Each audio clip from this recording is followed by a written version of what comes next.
que é que tu pensas sobre essa nova forma, quer dizer, entre aspas, de elogiar o Presidente da República? Tipo, fui, por exemplo, no teu Facebook, apanhou uma coisa parecida com ele é o presidente, dizer, o campeão em gerir desastres naturais.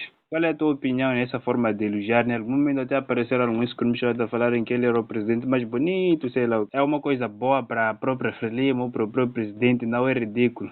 Isso, para além de ridicularizar o presidente, a pessoa do presidente, é importante realçar que fabrica isso é a própria Frelimo. Vamos viver ao longo de muitos anos com slogans e termos de bajulação. Em termos de enteusamento das suas figuras de elite, aquelas figuras de proa. E foi assim que a Frelimo foi fundada e foi crescendo com o método de endeusamento as suas figuras. E também tem aqueles slogans naturais que ao longo dos tempos foram seguindo a Frelimo foram acompanhando a Frelimo como uma ordem natural de crescimento, de progressão da própria Frelimo. Precisamos lembrar que a Frelimo já teve slogan como a luta continua, desde o tempo de Samora Machel, e a luta continua. Vimos o tempo de Joaquim Chissano, de o Cabredo como onde está amarrado, do espírito da Revolução Verde no tempo de Armando Emílio Quebuza.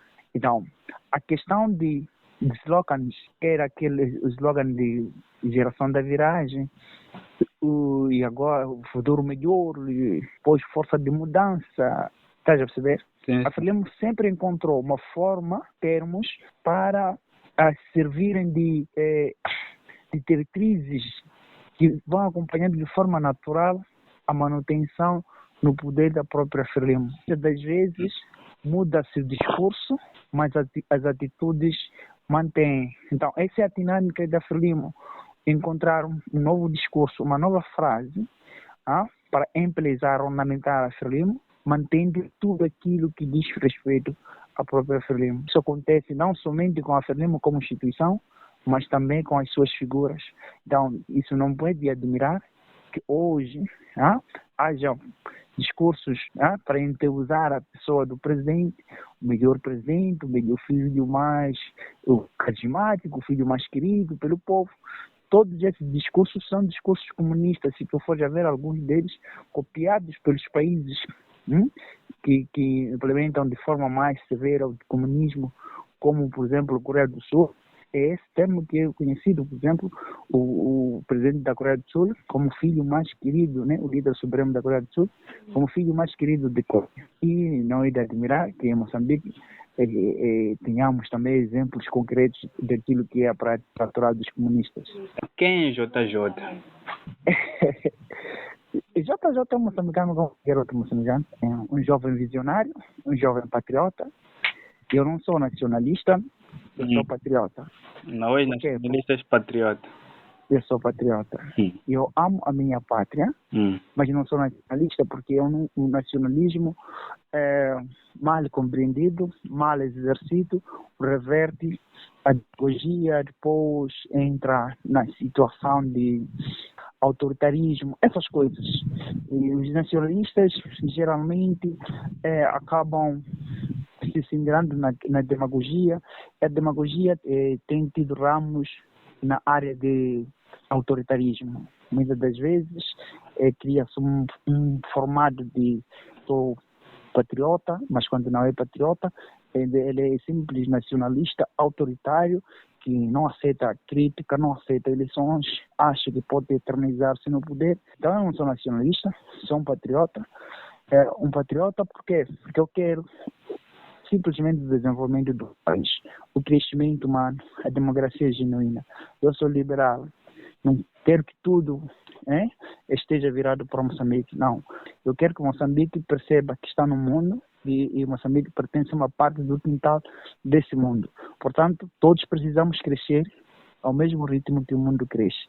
Então, eu amo a minha pátria, mas compreendendo que a minha pátria não pode ficar atrás daquilo que é o desenvolvimento que hoje se registra no globo terrestre, no planeta Terra. Então, JJ é um cidadão moçambicano que ama a sua pátria e cumpridor dos deveres, dos deveres de qualquer cidadão, mas que não compactua com algumas formas de governação, né, do dia. É natural de onde o patriota? O JJ é natural da ilha de Moçambique, nasci na cidade da ilha de Moçambique, cresci na cidade da ilha de Moçambique, então sou eu, 100%. Yeah. Sim, em algum momento quem olha para as tuas publicações pode pensar que odeia Frelimo. Em algum momento as pessoas podem pensar que eu odeio a Frelimo. Sim, tens algum ódio pelo partido no poder? Qual é o cenário aí? Bem, algumas pessoas dizem que eu não sei o que quero. Há insinuações tipo, você nasceu no tempo da Frelimo, estudou no tempo da Frelimo, depois teve os privilégios que a Frelimo trouxe, então você não sabe o que quer. Ok? Da vez eu não saiba o que quero. Mas pelo menos sei o que não quero. Eu não quero que este método de governação da Frelimo continue. Então não é uma questão de ódio, é uma questão de alternância. Eu estou do lado da alternância. É preciso que haja alternância. Este país não está a desenvolver por falta de alternância. Então, precisamos compreender. Vamos fazer agora uma analogia. Existem países com quase a mesma idade de Moçambique. E que eram mais pobres quando Moçambique se constituiu como república. Nós somos república há 47 anos. Sim. Percebes? Existem repúblicas como Catar, em mais menor em termos de idade, nós estamos muito à frente. Temos Emirados Árabes Unidos, temos a República da Coreia do Sul. Vou voltar para Catar. Catar tem uma das maiores estações televisivas do mundo, Al Jazeera. E não só, Catar já lançou uma sonda a Marte. Está a perceber? Significa, já dominam a tecnologia. E qual é o recurso que eles têm? E nós temos um vasto território. Para além de Catar ser pequeno, nós temos um vasto território, temos gás natural, temos todos os recursos, mas também temos uma boa terra para cultivo. Olha, Moçambique é um país com mais de, acho que são 160, se eu não estou a perder a conta, mas há moçambicanos ateus que bebem a curva. Yeah. Estás a perceber? Temos mais de 30 milhões de hectares de terra arável desaproveitadas, mas ainda hoje continuamos a importar alimentos, estou a falar de tomate, cebola, alho. Todos esses alimentos nós não estamos a produzir, não estamos a comprar com dinheiro. Quando você não produz, vai comprar com o quê? Você vai comprar com o quê? Se você não produz, você não vende, você não oferece, você só recebe. E nós recebemos esses fortunos em troca de milhões de dólares. E, por consequência, a nossa economia não pode avançar.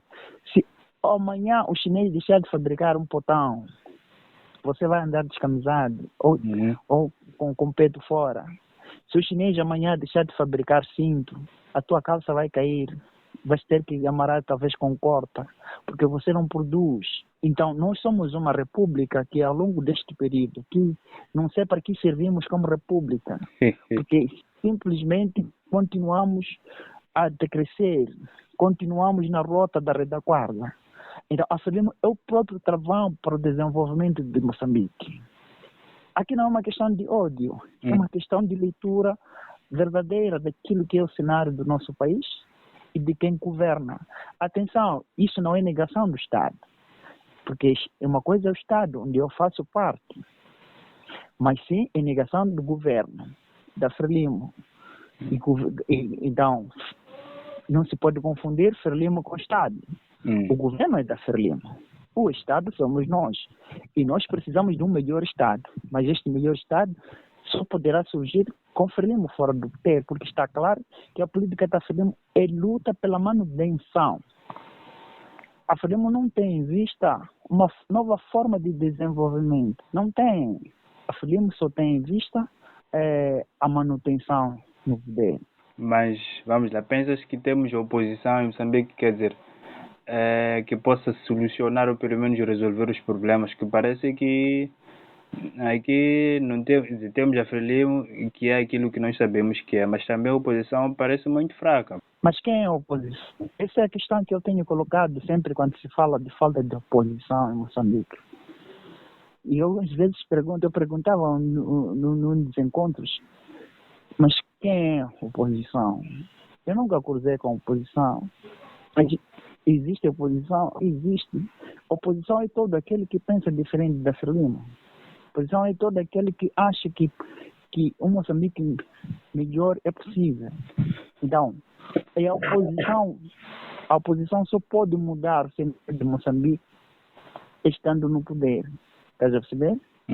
A oposição só pode mudar governando, não estando na oposição. E quem é a oposição? A oposição somos todos nós que pensamos diferente da Frelimo. Então, eu sou da oposição, independentemente de ter ou não partido. Você é da oposição, se tiver um pensamento diferente do governo do dia. Todos nós somos de oposição. O problema, existe oposição, existe. Porque grande parte dos moçambicanos estão saturados com a governação da Frelimo. Mas esses mesmos moçambicanos não são medrosos para tirar a Frelimo do poder? São poderosos porque o poder é do povo. O problema é que o povo ainda não compreendeu que tem o poder. Esta aqui é a questão. Não é falta de oposição. É falta das ferramentas-chave que fará compreender a população. A ferramenta-chave para despertar a população. A ferramenta que vai abrir a mente da população para que essa população compreenda que ela é soberana. Quando o cidadão moçambicano compreender definitivamente que eu sou soberano, eu sou o dono do país, que as coisas só podem quando eu quiser, a Frelimo irá cair pela nuca, a Frelimo irá sair pela porta traseira. Essa oposição existe. Ela pode ser desperta em 6 meses, 1 ano ou 3 meses. Dependerá do exercício dos ativistas, porque existe ativista e existe manifestante. Ativista é o cidadão emancipado. E este tem um dever, que é transmitir uma mensagem às pessoas para despertar esta população a ter uma consciência patriótica, uma consciência democrática. É o que falta na nossa população por conta do analfabetismo semeado pela Frelimo. A Frelimo semeou o analfabetismo para que as pessoas não se importem com o país. Quando o cidadão está com fome, a sua primeira preocupação é como vou matar a fome, como vou fintar a fome. E isso vai alimentar a ignorância, porque este deixa de se preocupar com problemas estruturantes, com problemas fundamentais. Este até poderá não se preocupar com o irmão que mora em Cabo Delgado, porque ele está com fome. Então, são essas coisas que nós precisamos contornar. Mas é possível contornar isso aí com fome mesmo? Dizer. É difícil contornar-se isso tudo com fome. Difícil, eu compreendo que é difícil. Mas nós, ativistas, nós, um pouco informados, precisamos encontrar uma forma de contornar isso. E isso temos que usar através de uma técnica, de um meio local. Não podemos recorrer aos outros meios, porque se calhar existem pessoas de outros pontos que nós queremos copiar, mas eles estão um pouco evoluídos em alguma área. Pode ser a área estudantil, não sei. Tá vendo, né? Talvez economicamente eles comem, tudo bem. Agora, nós precisamos encontrar o formato exato de Moçambique. Um país pobre, um país sempre em conflitos, um país de ignorantes, um país onde o nível de analfabetismo deixa a desejar. Então, qual é um país onde somos governados por opressores? Qual é a ferramenta-chave para desbloquear tudo isto e encontrarmos o BIM do despertar da consciência patriótica? Porque quando conseguirmos este BIM, a consciência patriótica, até o camponês desatento vai deixar a sua enxada, o pescador desatento vai deixar o seu anzol e vai à rua para protestar, exigir os seus direitos, exigir que a Frelimo saia do poder. Será que essa malta de Cabo Delgado, esses jovens que se juntam a grupos terroristas, que muitas das vezes nem sabem qual é a essência daquilo, não são moçambicanos a tentar encontrar o PIN de tirar a Frelimo do poder, por estarem cansados de viverem essa hostilidade toda que nós vivemos, que temos alguém ali, mas sabemos que aquilo que está a fazer, aquilo não beneficia nada, é para ele comer e para a família dele. Meu irmão, eu estou em Cabo Delgado agora a falar consigo. Estou agora em Cabo Delgado. tenho tido a felicidade ou a infelicidade de visitar algumas zonas que foram fustigadas pelo terrorismo. Então, eu conheço, já compreendo agora a realidade. Somente a pessoa que não conhece, que ainda não chegou em Cabo Delgado, que não está a viver de perto os problemas de Cabo Delgado, poderá pensar que os relatórios, os números que o presidente tem inventado e apresentado constituem a verdade. Olha, a província de Cabo Delgado é uma província totalmente abandonada. Parece ter sido desanexada de Moçambique. Não pela iniciativa da população local, mas do próprio governo, que desanexou a província. Quer dizer, deixou de lado. É como se fosse uma província que não pertence a Moçambique. O governo está ausente na sua totalidade. O governo, o próprio Estado. O Estado está ausente na província de Cabo Delgado. E quando falo de ausência, estou a falar de o quê? Estou a falar de falta de serviços de saúde, falta de serviços de escola, falta polícia. Estás a ver? Falta tudo. Falta infraestruturas, falta tudo. A população está à mercê de controle de líderes comunitários que nem estudaram, que mal sabem falar português. Olha lá, tu visitas uma área com uma população de 20 mil e ninguém fala português. Sim. Aparece apenas um que fala português. Todos preferem falar Swahili porque para eles Swahili tem mais valor que português. Estás a perceber? Então, é uma população que foi abandonada faz tempo. E esta população que for abandonada durante décadas, provavelmente tenha encontrado uma forma de negar as atrocidades do governo do dia. Que pronto, na minha terra tem muita riqueza, a riqueza sai daqui. E os que exploram são pessoas que vêm de todos os pontos do país. E quando é para a construção de infraestruturas de relevo, só vimos que está sendo erguido no sítio X. Eu vou dar de um exemplo. A construção do aeroporto de Nacala. Era irrelevante, mas está lá. Foi-se construir em Nampula. Eu sou de Nampula. Mas falo isso porque eu sou patriota. Eu amo Moçambique em todo lado, independente do ponto onde eu nasci. Eu sou de Nampula, da ilha de Moçambique. Tenho famílias em Nacala. Eu não posso custar e não posso calar-me. Tenho que protestar porque construíram um aeroporto daquela envergadura em Nacala, ao invés de construir em Pemba. Estás a perceber? Então, quando o povo de Cabo Delgado começa a compreender que tudo que é de bom só acontece em outros pontos, noutras províncias, e nós aqui temos a riqueza e a riqueza sai daqui, talvez tenha encontrado uma forma de negar, né? Um governo corrupto e por conta da ignorância foi fácil as pessoas aproveitarem-se desses jovens. Se tu fores a ver, os primeiros ataques visavam postos de polícia, autoridades governamentais. Então, este aqui é um sinal de negação. Pode não ser negar o Estado, mas negar um governo corrupto. Então, aqui a dinâmica é que ditou a transformação deste movimento em um outro movimento. É uma outra coisa. Mas está claro que partiu daqui o sentimento de que, pronto, nós estamos a ser mal governados, não nos dão valor, nós estamos a ser jogados de lado, estão a nos deixar na cauda daquilo que são as perspectivas de desenvolvimento do país. Então, nós precisamos nos fazer sentir, ou precisamos encontrar uma forma de termos autoridade no nosso país, ou na nossa província, no local onde nós nascemos. Precisamos encontrar uma forma de termos valor e exigir autoridade.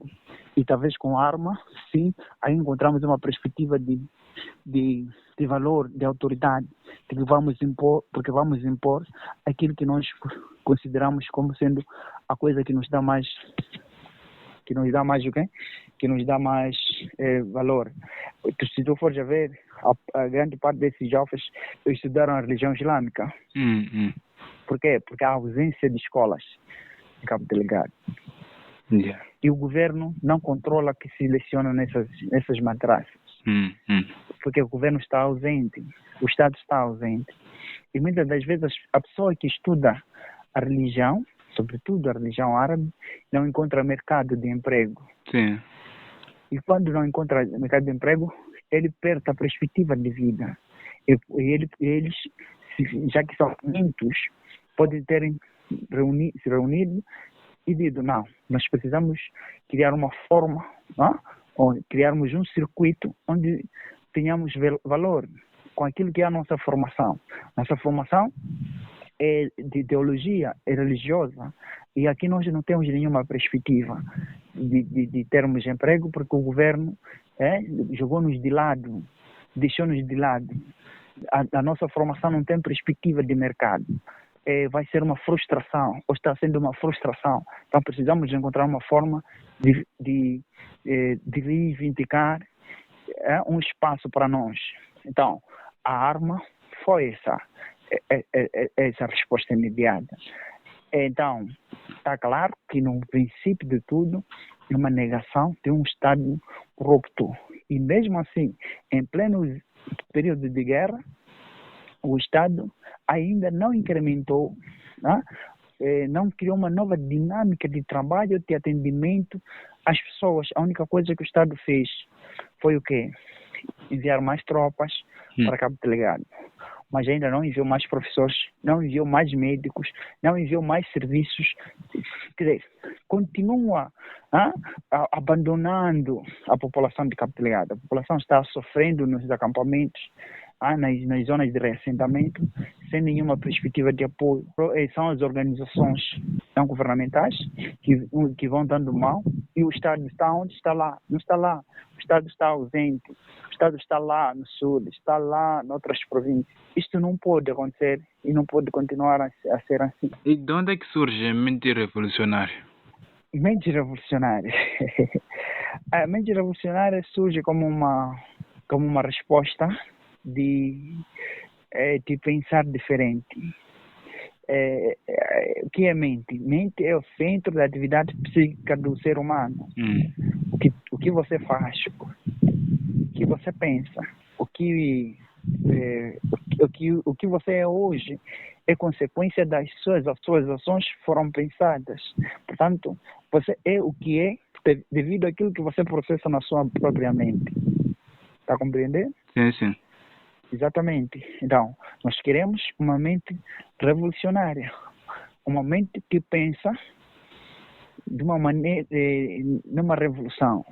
A revolução é o quê? É a mudança de um estado para outro.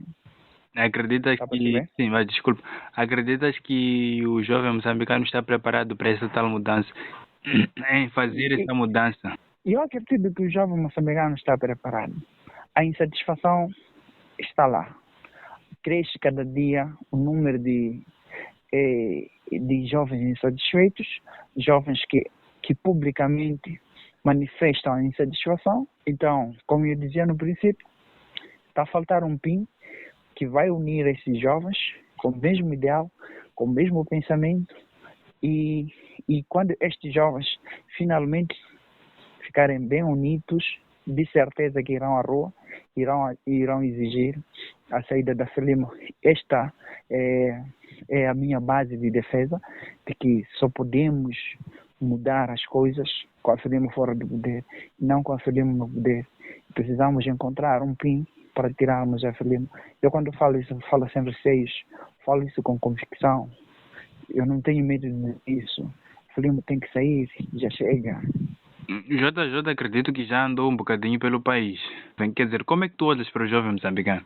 Quer dizer, aquilo que falava antes, é manter o estômago cheio. Aqui, pelo menos aqui. Então é um jovem que está preocupado em beber e por aí. Como é que tu olhas para o jovem moçambicano? É um bajulador? É um jovem que está preocupado em fazer alguma mudança na sociedade? Em tirar o partido no poder, para poder fazer aquilo que pelo menos acha que é benéfico para si? o jovem moçambicano até então pode estar a ser vítima do regime, não cúmplice. Eu nego muito quando se olha o jovem moçambicano como cúmplice. Eu prefiro olhar o jovem moçambicano como vítima do sistema. O jovem se desinteressa de alguns assuntos essenciais, sim. por conta também dos órgãos de comunicação. Os órgãos de comunicação estão a fazer um papel extremamente importante para a Frelimo. Quando estou a importância para a Frelimo, que é distrair a juventude com temas e conteúdos que não condizem com aquilo que o jovem essencialmente precisa ouvir, precisa ver sobre o seu país. Hoje em dia, tu vais para a televisão, os conteúdos que passam e depois na hora de audiência são conteúdos que não dizem muita coisa sobre o país. É novela brasileira, é entretenimento. Então, há uma forma de distrair o jovem com entretenimento, com bebidas, com alguma coisa que não o desperte consciência. E, por outro lado, temos a questão da educação, que também está sendo usada como uma ferramenta poderosa para que o jovem não desperte a consciência. Porque enquanto a educação, a qualidade da educação for baixa, o jovem não saberá, não tomará o conhecimento daquilo que são os seus direitos, as leis que o defendem. Ele não vai saber.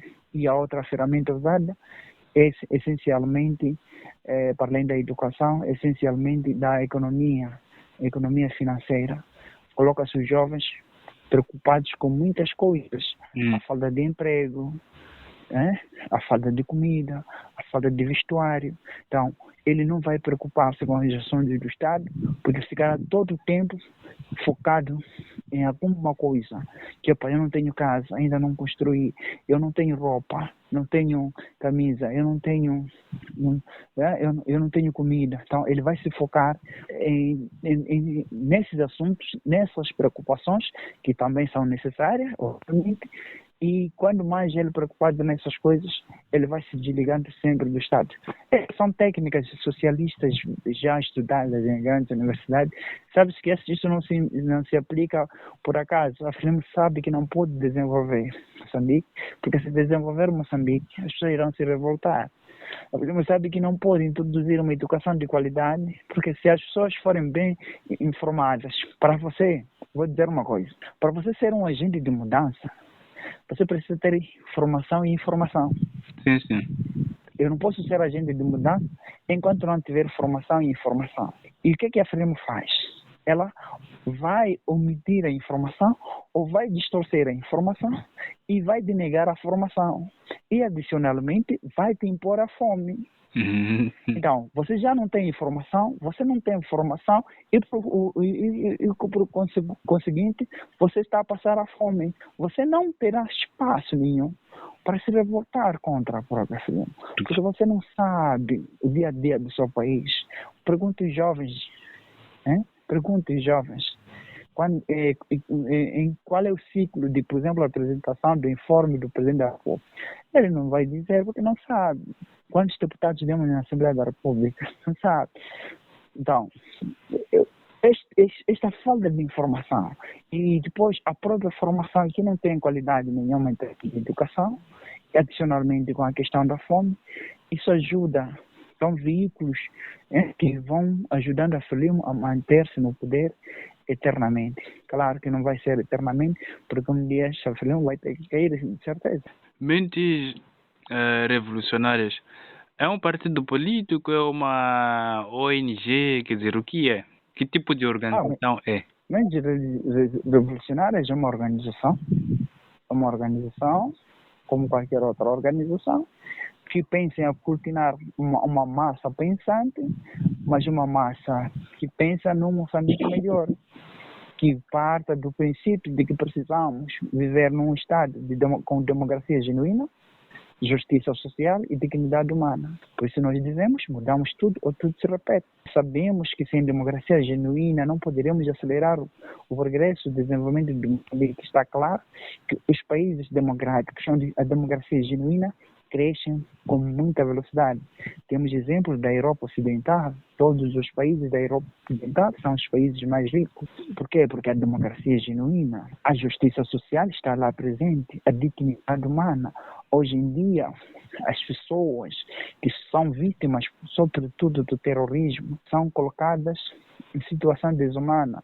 Quer dizer, são pessoas que fugiram de suas terras, abandonaram seus cemitérios, locais de culto, perderam seus filhos, parentes, a quem fugiu e não sabe até hoje onde é que está o filho, porque na altura de fugir só tentou salvar a sua pele, ou porque o filho não esteve ali presente, ela acabou fugindo para um lado, o filho para outro lado, o filho separou-se da mãe, perdeu tudo e vai para um acampamento, não tem comida, vai dormir no chão e não tem perspectivas de vida. Não há uma dinâmica de acompanhamento social ou econômico. Então, essas coisas fazem com que haja retrocesso civilizacional. Há moçambicanos que, na minha opinião, vivem piores que um animal, porque um leão consegue caçar uma gazela. Há moçambicanos que comem capim, há moçambicanos que passam 3, 4 dias sem comer. O leão não consegue passar 3 dias sem comer. Então, há moçambicanos que dormem no chão, há moçambicanos que perderam tudo e estão sem perspectivas.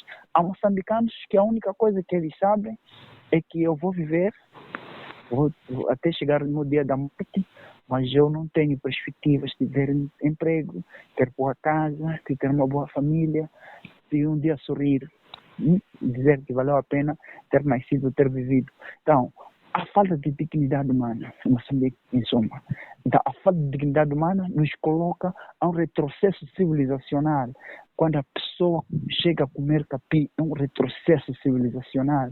Quando a pessoa chega a andar, uma mulher sem sentido de dignidade, uma mulher que só tem que amarrar uma capulana, mas não tem calcinha e não tem chinelos, porque fugiu à guerra e ainda não consegue ter essas coisas. Então, é falta de dignidade humana. Eu vou dizer mais, há situações em que os deslocados de guerra, depois de serem, por exemplo, resgatados ou alguma coisa, não são amparados, são deixados aí de qualquer maneira. Então, é a questão da falta de dignidade humana que nos coloca nesta situação de retrocesso civilizacional. Nós estamos a ver como animais selvagens. Eu até diria piores que um animal selvagem. Então, a dignidade humana, onde está a dignidade humana em Moçambique? Não existe. Irmão, não existe a dignidade humana. O ser humano em Moçambique vale zero, vale nada. Aqui, quando você dá Frelimo, é uma coisa muito boa, tem valor. Quando você é camarada, aqui é um luxo. Quando você é rico, é um luxo. Quando você é empresário, aqui é luxo. Mas quando você for um cidadão simples, em Moçambique você é lixo. Porque aqui o ser humano em Moçambique é a pior coisa que pode existir neste país. Aqui tudo até pode ter valor, mas o ser humano em si, quando este não for camarada, não for rico, não for branco, está na miséria, está na pior situação. A questão da dignidade humana, irmão, em Moçambique falta muito. Aqui não se valoriza o princípio de eu sou ser humano e ele também é ser humano. Cada um com seu eu. Mas vamos valorizar o eu do outro como também ser humano. Se ele é ser humano, eu sou ser humano. Não é só o filho do presidente que é ser humano, que merece viver bem. Eu não tenho medo de ser rico. Eu estou a ser impedido de ser rico. Porque se o presidente não me impedisse de ser rico, eu já seria rico. Mas ele quer que somente os seus filhos, os seus familiares, as pessoas que o cercam, sejam todas ricas, mas não quer que eu seja rico. Então, ele quer distribuir a riqueza a partir de si e sua família E as pessoas que o defendem, as pessoas que o bajulam, as pessoas que batem palmas, e eu que não bato palmas para ele, ele acha que eu não devo ser rico, que eu não devo ter uma boa vida, que eu não posso sorrir. Então, esta aqui é a questão da exclusão social. Então, a dignidade humana, onde está? Nós precisamos resgatar a dignidade humana, onde cada cidadão valorize o outro cidadão. E essa valorização deve começar dos dirigentes, deve começar dos governantes. Eu não vou dos governantes para terem boa vida. Eu não voto nos governantes para subirem aviões, terem milhões de empresas, o império de empresas interminável. Então, não. Eu voto para estes me representarem. Tendo em conta que eu ainda tenho o poder. Eles apenas irão me representar. E ao me representar, devem respeitar aquilo que eles juraram respeitar, do contrato social estabelecido entre nós. Quando isso não existe, significa que o meu voto não está a valer para nada. Significa que é tudo fingimento quando se abre um espaço para eu votar. Então, se é fingimento, então por que eu vou participar num processo de fingimento? Eu não quero fingir que estou a votar ninguém. Eu prefiro então ir à rua expulsar essa pessoa.